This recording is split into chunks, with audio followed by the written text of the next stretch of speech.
Welcome to the Deep Dive. Great to be here. Today, we're looking at something huge, how creativity itself is transforming at, well, at the speed of thought. Right.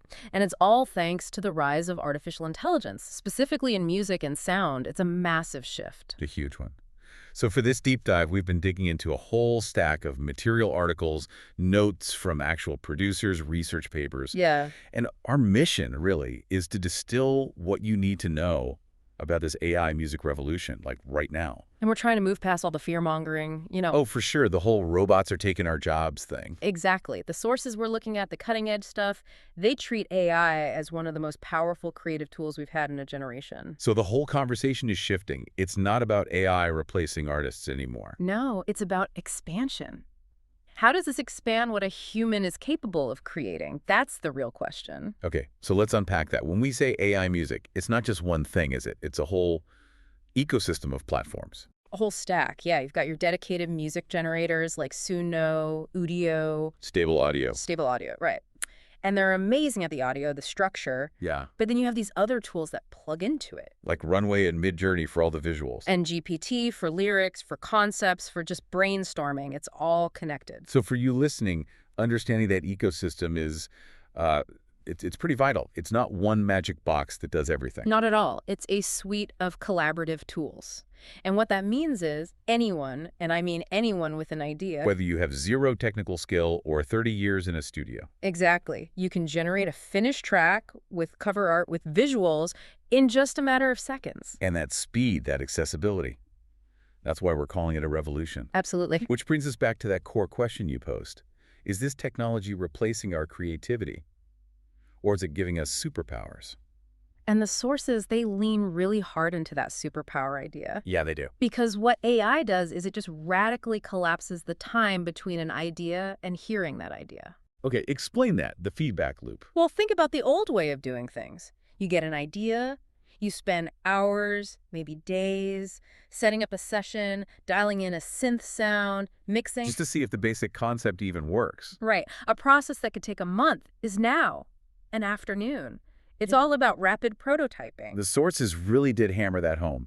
This idea of workflow simplification. The specific superpowers boil down to time and experimentation. Infinite experimentation. Right. Like one source had this crazy example. You want a 1980s synthwave bass line, but played by a plucked cello, and mixed with like a Gregorian chant choir. Okay, that's a wild idea. And before, that would have been a nightmare to produce. A total nightmare. You'd need specialists, expensive gear, a huge budget. And now... Plus just a text prompt, one sentence. And that freedom, that is the superpower. You're no longer limited by your technical skill or your bank account. You can just focus purely on the idea. The grunt work is gone. So the creative burden shifts away from the technical stuff. Completely. It moves directly to pure concept. What's the idea? What's the vibe? Okay, so if AI is handling the grunt work and letting humans focus on the big ideas, that brings up a really serious point. I think I know where you're going with this. If it's that easy, will it actually replace human producers? Will studios become obsolete? The sources say no, but, I mean, why not? It's because AI, for all its power, can't replicate the things that actually make music meaningful to us. The human element. The human element, exactly. It can mimic a style perfectly, but it can't generate genuine human emotion. It has no taste of its own. It has no life story, no grit, no identity. So it can make a technically perfect song, but it can't make you connect with it on a personal level. That is still and will likely always be a human thing. But I have to push back on that a little. The job title, sound engineer, might not vanish, but what happens when non-producers can make broadcast-ready tracks, instantly? Yeah. Doesn't that just flood the market and devalue the years of training a professional has? That's a critical point. And yes, the economics are changing. They're changing drastically. How so? The value of purely technical skill, like knowing exactly how to mic a drum kit, that value is going to decrease, but the value of something else skyrockets. Which is? Curation, direction, taste. So it's less about the how and more about the what and why. Precisely. And that's why this new role is emerging from the sources. They call it the AI conductor. The conductor, like directing an orchestra. Exactly like that. The AI conductor isn't just a sound engineer anymore. They're the expert guide.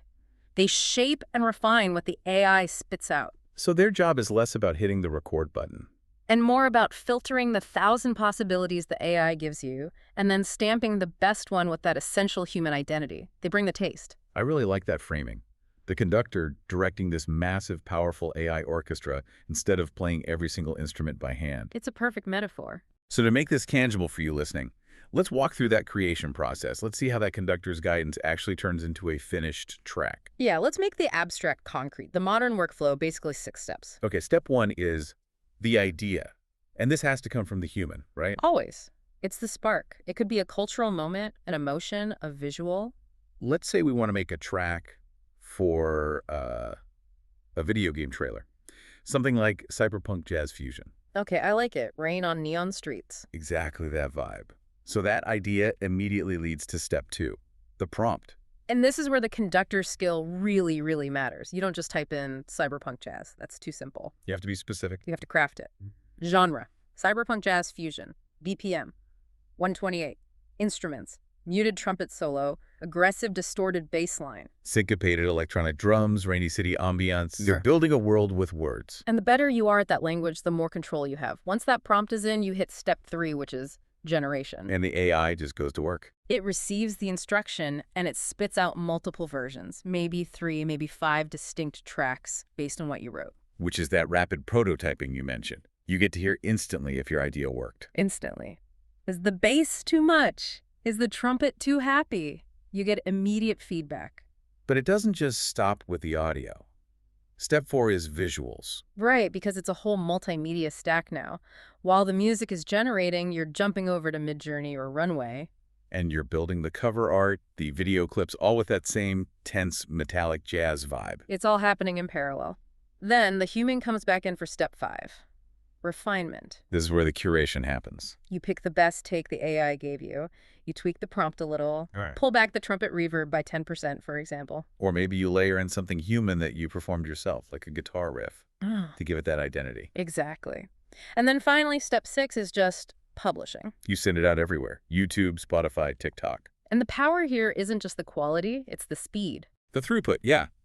You can go from a spark of an idea in the morning to a fully produced, published track with visuals by lunchtime. It just fundamentally redefines what productivity even means for a creative. It's incredible.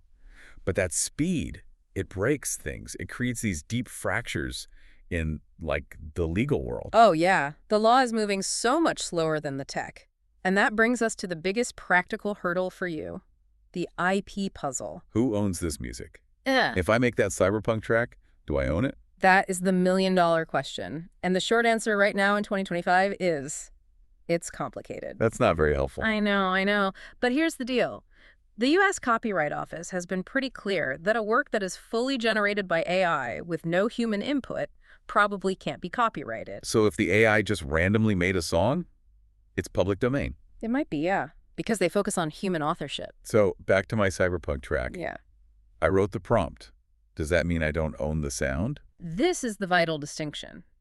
You might not own the raw sound recording in the traditional sense, but you absolutely own the ideas, the concepts, the guidance, and the prompts. So I own the creative direction. Your prompts, your curation, your specific choices, that is the copyrighted human input. That's your authorship. That makes the prompt writer, the AI conductor, the really valuable asset. You own the blueprint, even if you don't own the final building. That's a great way to put it. You own the blueprint. But, and this is a big but, you also have to read the fine print from the platform you're using. The terms of service. Right. You have to look at the commercial rights they grant you. And what do those usually look like? They vary a lot. If you're on a free plan, it's almost always just for non-commercial personal use. Okay. But once you pay for a subscription, most of them will grant you commercial usage rights. So you can put the track on Spotify, you can monetize it on YouTube. But even that has subtleties, right? It's not the same as owning the master recording. Exactly. They might give you rights to distribute it, but not the right to, say, use their model to train your own AI. Got it. So you have to be really careful. You have to understand that commercial rights to publish the result is different from full traditional IP ownership. The legal world is still playing catch-up. And beyond all that legal stuff, the tech itself still has some pretty big roadblocks. It's not perfect yet. Oh, far from it. Yeah. We said it can replicate style, but it really struggles with genuine emotional nuance. It can fall into very predictable patterns if your prompts aren't creative. And then there's that word that kept popping up in the sources, hallucination. What does that mean in a musical context? It's a great question. When an AI hallucinates, it basically just invents details that weren't in your prompt and that don't fit. Like what? So you might ask for a minimalist acoustic guitar piece, and suddenly the AI throws in a completely random, unprompted tuba solo. Seriously? Or it'll just jump key from C major to F sharp minor with no transition at all. It's the AI either getting confused or just being a little too creative for its own good. Which sounds like a huge headache for the conductor who's trying to refine the track. It is, and it's exactly why that human is irreplaceable. You need that filter of taste, that quality control, to catch those mistakes. Which brings us to the grand vision. We know it's about expanding human potential. So let's look ahead. 5 years from now, where is all this going? We're moving towards real-time adaptive creation. Think about a live DJ set. Okay. Instead of just playing pre-made tracks, the DJ is generating new music on the fly, live, based on the energy of the crowd. Wow.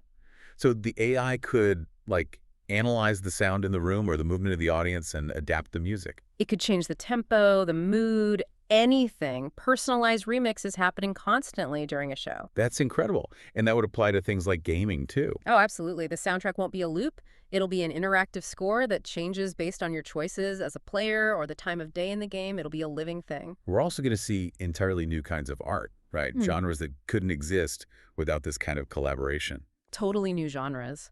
Things a human couldn't imagine on their own, and things an algorithm couldn't create without that human spark. The sources even talked about AI co-artists. Yeah, AI collaborators with their own unique personalities and sounds.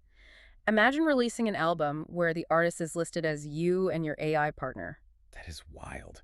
Interactive music that literally changes as you listen to it, based on your heart rate or the weather outside. The experience becomes deeply, uniquely personal. It's truly revolutionary. Yeah. So if you came to this deep dive hoping for a quick summary of the AI music revolution, here it is. Go on. We are just at the very, very beginning of a new creative age, an era where ideas can instantly become sound, become visuals, become entire world. And the potential is just massive for creators who learn to be good conductors, who focus on the big ideas, the direction, the taste, instead of just the technical side. So your homework is learn how to write a good prompt and understand the basics of licensing. That's the starting point. But we've talked about the creation, the technology, the business of it all.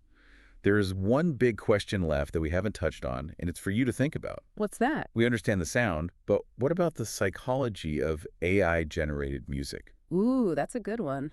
What happens to our emotional connection to a song when we know it was driven by an algorithm?